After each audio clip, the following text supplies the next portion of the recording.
Hello, আসসালামু আলাইকুম everyone. কেমন আছেন সবাই? আশা করছি সবাই ভালো আছেন। আমিও ভালো আছি আলহামদুলিল্লাহ। অনেক দিন পর আপনাদের সামনে আরও একটি ব্লগ নিয়ে চলে আসলাম। হালকা বৃষ্টি, রাতের শান্ত পরিবেশ আর বৃষ্টি স্নাত সন্ধ্যা। এমন একটা সুন্দর সন্ধ্যা আজকে একটু অন্যভাবে উপভোগ করতে ইচ্ছা হচ্ছিল।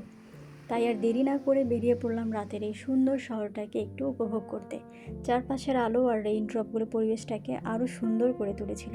হাঁটতে হাঁটতে চলে এলাম আমাদের গন্তব্য তন্দুরিলা রেস্টুরেন্টে। সাথে ছিল আমার ভাই, কাজিন ও আমার ছোট্ট ভাগ্নি। ভেতরে ঢুকে একদম মনটা ভালো হয়ে গেল। মাথার উপর ঝুলতে থাকা মিটি মিটি ফেয়ারি লাইটগুলো দেখতে অসাধারণ লাগছিল।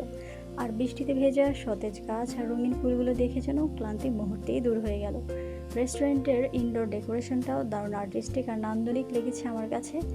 হালকা আলোয় শান্ত পরিবেশে বসে সময় কাটানোর জন্য একেবারে পারফেক্ট একটা জায়গা। সব মিলিয়ে আজকের সন্ধ্যাটি আমরা খুব আনন্দের সাথেই উপভোগ করলাম।